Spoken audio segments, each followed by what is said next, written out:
कौन आपणक बाल पाचि जाउछि कि धला बाल को नहीं चिंतारे अछंती कि करंतु एही उपाय बंचिथिबा जाय पाचिबो नाही आपणक बाल।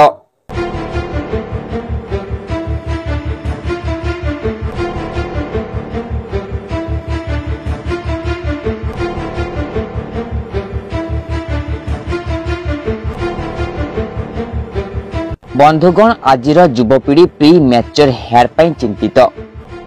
बयस न हेउणु केश धला हो जाउछि। अनेक लोकंकु एमिति केश पसंद आसी न थाए। हेले खुशीर कथा हैला आपण निजर गटी गटी केश को करि परिबे कला। आज आमे आपणकु एमिति एक प्रोसेस विषय रे कहिबाको जाउछु जहार प्रयोग रे आपण धला केश को कला करि परिबे। एही रेमेडी आपणक प्री मैच्योर हेयर को ठीक करिबारे रामबाण अटे। आसंतु जानिबा एहाकू केमिति बनाइबा, केते दिन जाए एहाकू प्रयोग करिवे। एही रेमेडी तयारी करिबा पई आवश्यक रहिछि अधा ग्लास बसा दही। दही ठारो भलो लैक्टिक एसिड केश पई आउ किछि नाही। द्वितीय सामग्री हेउछि आमला पाउडर। एथि पई आपणकू 1 चमच आमला पाउडर आवश्यक। एहा स्किन केश को नुआ जीवन देई थाए। केशरे कलापण आनिबा पई आमला चमत्कारी होई थाए।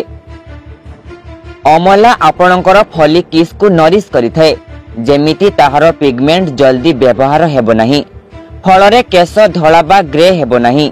तृतीय सामग्री हेउछि फाळे लेंबू रस। लेंबू रस तुरंत एप्लिकेशन पई होई थाए। जदि आपण फाइन पाउडर प्रयोग करी एही रेमेडी बनाइबे तेबे एथिरे किछि क्षति हेबो नाही।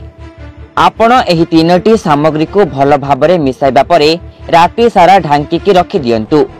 लेंबू पई आपणकू चिंता करिवार नाही। जदि आपणकू लेंबू सूट करू नाही तेबे किछि कथा नाही, कारण एथिरे अमला मिश्रण होईछि। प्रतिदिन सकाळो एही रेमेडी रे किछि गोलमरीच गुंडर आवश्यक पड़िबो।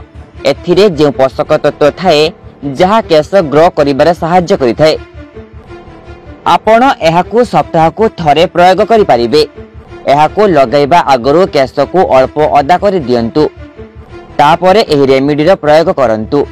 एहाकू लगाइबा परे केश को बांधी दियंतु। अर्ध घंटा जे एहाकू सेमिति रहिबाकू दियंतु। तापरे आपण केश धोई परिबे। एहा लगाइबा परे कौनसी कंडीशनर व्यवहार करिवे नाही।